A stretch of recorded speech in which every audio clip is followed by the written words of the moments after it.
Bueno, lo que diremos en relación a esto es que si bien saludamos esta dinámica que en algún punto podemos hablar de similar a la que utiliza Eisenstein, también diremos que el modo en el cual la desarrolla Bong Joon-ho en algún punto refuerza esto que hemos escuchado muchas veces hablar sobre el estereotipo de clase. ¿Qué queremos decir con esto? Vamos a decirlo en dos sentidos. Primero vamos a hablar sobre el estereotipo como imaginario y luego vamos a ver cómo la película refuerza o se esfuerza por generar esos estereotipos para de alguna forma desarrollar la dinámica que quiere. Diremos que los estereotipos son imaginarios, ¿no? Imaginarios que sobre todo se estructuran en base a una incapacidad. ¿Cuál es la incapacidad? La incapacidad de conocer al otro que proviene de un lugar, un sector o una clase social que conozco tan poco que no me he preocupado por desarrollar o por interiorizarme, que no me queda otra que en el momento en el cual tengo que hablar de esa clase o me tengo que encontrar con alguien de esa clase, voy a producir un estereotipo, que es una imaginación, un armado que sobre todo tiene que ver no con opiniones propias, sino con cosas que he construido en base a lo que he escuchado o me han contado. Ese es el estereotipo, básicamente. Bueno, la película es una película construida en base a estereotipos, es decir, todo lo que vemos sobre cada una de las clases sociales, tanto sea la alta como la baja, son una suma de clichés que de alguna forma configuran el estereotipo de clase. Bueno, eso está bastante claro mirando la película. Entonces lo que podemos decir es que lo que estamos viendo en pantalla no es una búsqueda de lo real de parte de Bong, no vemos nunca la realidad de esos dos estratos, sino que lo que estamos viendo es cómo cada una de las clases imagina a la otra clase. Lo que estamos viendo por medio de la cámara es lo que nos pide Bong por medio de la cámara, es que de alguna forma desde el lugar neutro en el que estamos como espectadores empatizamos tanto en la forma en la que la cámara se supone representa los ojos de la clase baja para mirar a la clase alta, y cómo la clase alta mira a la clase baja, y lo que se alimenta básicamente es de una gran incomprensión que genera un sinfín de malos entendidos que configuran la sátira que es la que estamos viendo en pantalla. Este recurso tampoco es nuevo, es algo que se ha usado mucho en aquellas novelas de teléfonos blancos, creo que lo mencionamos anteriormente en otra de las películas de Bong. Bueno, como que el recurso entre el choque de la clase alta y la clase baja y los malos entendidos que de alguna forma prestan a situaciones humorísticas, dramáticas, pero también humorísticas, como en este caso, tienen que ver con esta construcción que es muy típica y que siempre nunca juega con lo real, sino juega con el estereotipo. La realidad está llena de muchos más matices que el blanco y el negro que nos propone este juego. Lo tenemos que tomar como eso, como un juego. Bueno, en base a eso, para construir esa mirada, es que la película tiene un problema certero, que es el que vamos a desarrollar. Básicamente la película no construye acciones. Cuando digo acciones, que se entienda, alguno me puede decir, sí, hay acciones, sí, bueno, pero que se entienda. La película no construye acciones en el sentido autónomo, real y autosuficiente en realidad que la acción tiene. Es decir, la acción que vale por el mero hecho de la acción en sí. No la acción insertada en un esquema, no la acción insertada en una moral, no la acción insertada en un credo. Por ejemplo, como para citar un ejemplo conocido universalmente. Yo puedo mirar la acción de la crucifixión de Cristo como un acto cotidiano en aquellos momentos y que tenía que ver con lo que se hacía con los criminales. De hecho, en la Biblia se ve que al costado de él hay criminales. O puedo mirar la crucifixión de Cristo como la purificación por medio de las llagas y de las heridas de Cristo de los males del mundo. ¿Ven? Como una acción puramente física puede ser acción, o como puede ser alegorización o uso de la acción dentro de una construcción sistematizada, de un pensamiento, de una cosmovisión, etc. Obviamente, para que esto suceda, para que suceda una cosa o suceda la otra, la forma de representación de esa acción es la que contribuye a si la acción se presenta como acción pura o como acción dentro de un sistema. Y eso tiene que ver con el espectador no lo puede hacer por cuenta solo.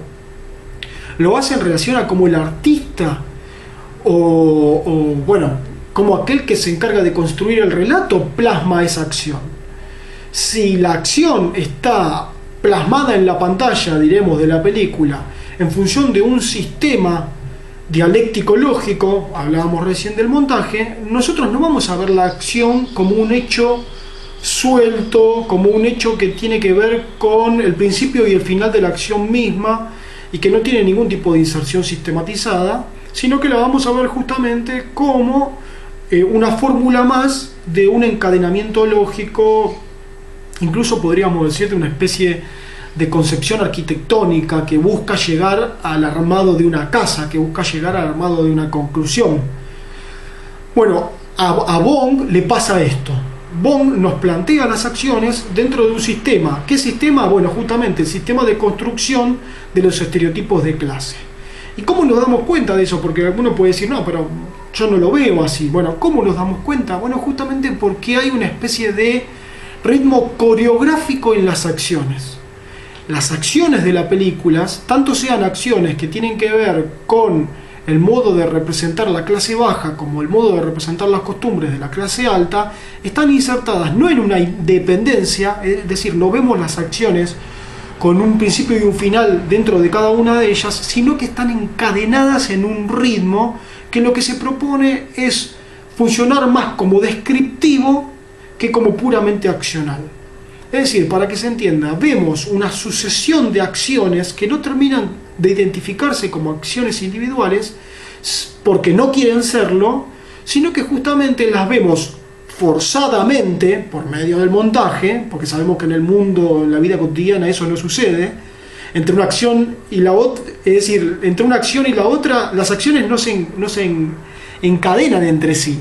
Las acciones en realidad en la vida cotidiana están intermediadas por el vacío, por el ocio, por el pensamiento, por la nada. Yo no hago una cosa e inmediatamente empiezo a hacer otra dentro de un mismo sistema.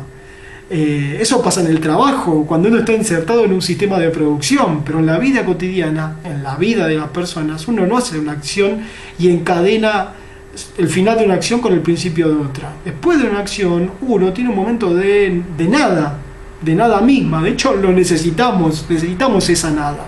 Bueno, en la película Bong quita las nadas, por decir de alguna manera, quita los vacíos y encadena las acciones lógicamente, porque la finalidad de la película es la construcción de una sistematización que tiene que ver con describir cada uno de los estereotipos de clase.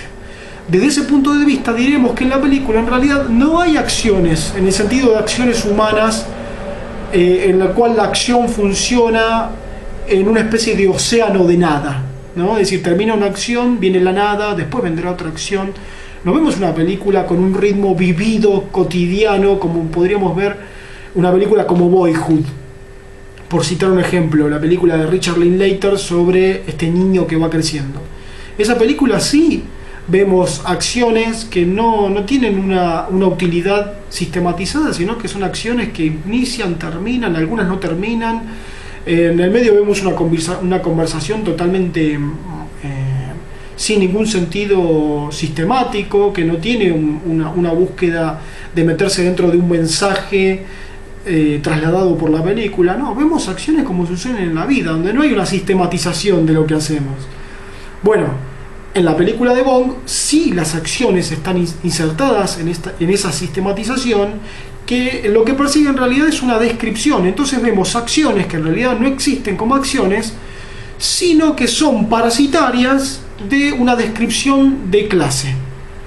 Eso es de lo que de alguna forma anula el sentido accional de la película y lo subvierte a una pura descripción. Casi toda la película, casi todo lo que sucede en la película, el único fin que persigue no es contarnos acciones, sino contarnos descripciones. ¿Descripciones de quién? De la clase alta y descripciones de la clase baja.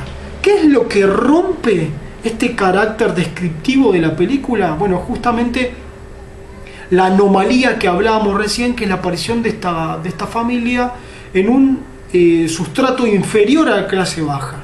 Es decir, teníamos el juego paralelo entre las descripciones, con el montaje paralelo, ¿no? Yendo y viniendo, con las descripciones de la clase alta y con las descripciones de la clase baja, yendo, viniendo, pero un poco tejiendo ese juego como un electrocardiograma doble. Y de repente se rompe esa dinámica descriptiva con la aparición de una clase más baja todavía, de un sustrato más bajo todavía. Ahí, en esa anomalía, tenemos la aparición por primera, y me animaría a decir casi por única vez, de una acción real, de una acción que de alguna forma quiere funcionar autónomamente a este esquema descriptivo entre las dos clases comparativas, como si Bong a propósito rompiera ese esquema e insertara una acción real en ese descubrimiento de esa clase más baja, de ese sustrato más bajo. El problema de lo que sucede es que es muy forzado. Es decir, si estábamos de alguna forma mostrando dos películas que lo que buscaban era tratar de plantear una especie de escenario social clasista real, la aparición de esta familia y de esta anomalía y de este señor encerrado durante tantos años, y la forma sobre todo en la que aparece representado, es forzada. Es como si digo, y quiero volver con esto, ¿cuál es la función de esa familia? Ya lo dijimos antes, la función de la aparición de ese sustrato inferior en realidad no tiene otro fin que permitir la conciencia de clase de la familia de clase baja. Es decir, en esa familia que vive en el sótano, la familia que se da cuenta la situación en la que está es la familia de clase baja. Quiere funcionar a modo de iluminación, es decir, que la clase baja adquiera conciencia de clase. Lo que podemos criticar a la película es que de alguna forma no permite que esta clase baja adquiera conciencia por sí misma, es decir, no le da la lucidez a la familia para adquirir la conciencia de sí misma por su propio pensamiento, sino que necesita de esa anomalía forzada, de la aparición de esa familia, de esa pareja en el sótano del sótano, para generar conciencia de clase. Como si Bong dijera, la clase baja no tiene la suficiente capacidad para darse cuenta por sí misma la situación en la que está, vamos a inventar o vamos a generar una situación muy forzada para que se dé esa conciencia de clase. Desde ahí es que vemos un guión forzado y una búsqueda de iluminación de conciencia final bastante forzada y que de alguna forma rompe las estructuras lógicas que se querían plantear.